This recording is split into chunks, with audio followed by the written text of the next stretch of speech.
Adirondack State Park. 6.1 million acres, 1 billion-year-old rocks, over 100,000 acres of old-growth forests. A part of the largest boreal forest in the world, the Adirondacks contain mostly pines, spruces, and larches. 43 peaks that climb over 4,000 feet, over 2,800 lakes and ponds, and over 1,500 miles of rivers that are filled by 30,000 miles of brooks and streams. Created in 1892, the Adirondack State Park is the largest publicly protected area in the contiguous U.S. It is larger than Yellowstone National Park, Everglades, Glacier, and Grand Canyon National Parks combined. It is an ecological marvel.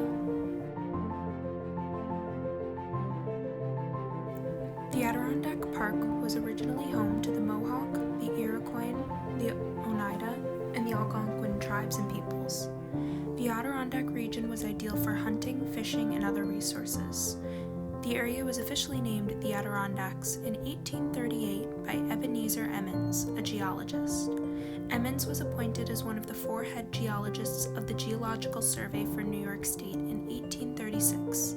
The territory under his watch was northeastern counties, namely the Adirondack region. Formerly occupied by the Dutch, the English became landlords of New Netherlands and renamed the region New York. The indigenous people who had occupied the Adirondack Mountain region had long been pushed out by the time the English came to be landlords. The main moneymaker for the English was logging to create farmland, revenue from the materials, and to push the last indigenous peoples out of the area.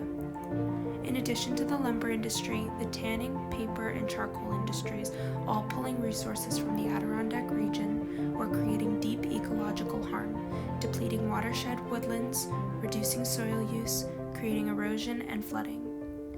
Samuel H. Hammond was an author who wanted to protect the area and started spreading his writing.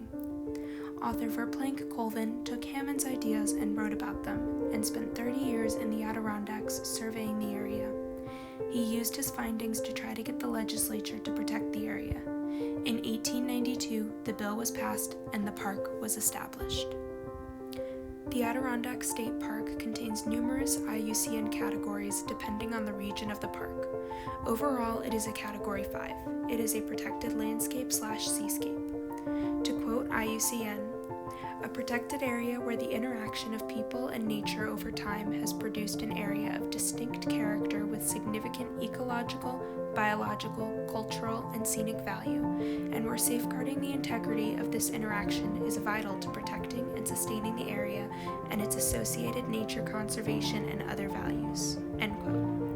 The primary objective is to protect and sustain the Adirondack Park, the associated nature conservation, and other human-created interactions that have become valuable to the area.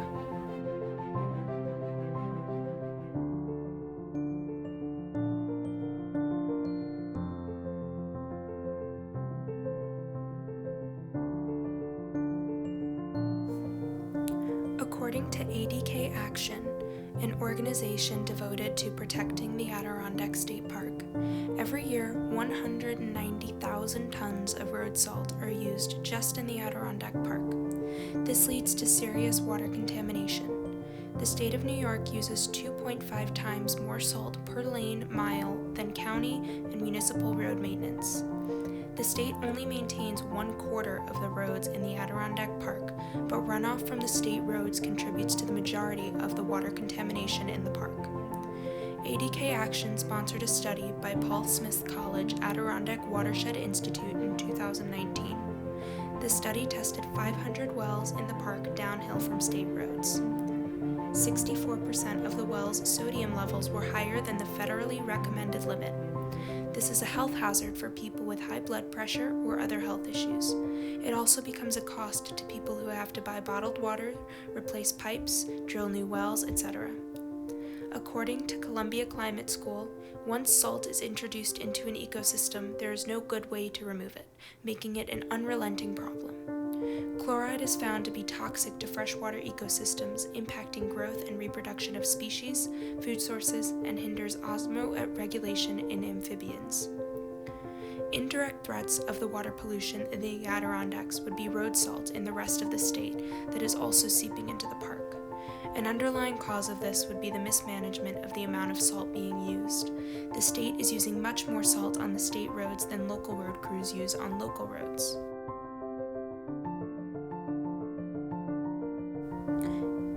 History has played an important role in this threat because since the first use of road salt in New Hampshire in 1938, it has been a significant winter staple in the Northeast.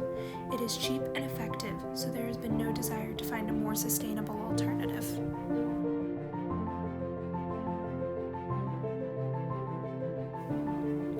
According to the Adirondack Council, in April 2017, former Governor Cuomo and New York State Legislature created a $2.5 billion clean water program. The goal was, over the course of 5 years, the money would finance programs and projects for clean drinking water, wastewater, as well as other clean water initiatives.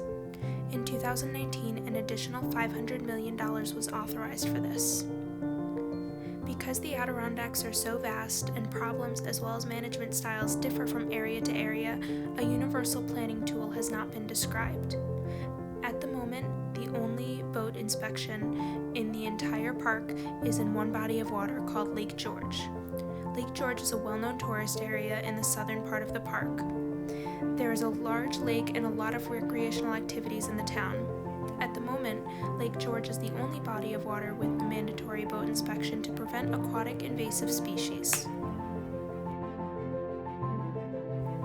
The Lake George boat inspection has shown great success in preventing the spread of aquatic invasive species, and numerous Adirondack protection councils have petitioned to have more boat inspections in other bodies of water in the Adirondack State Park.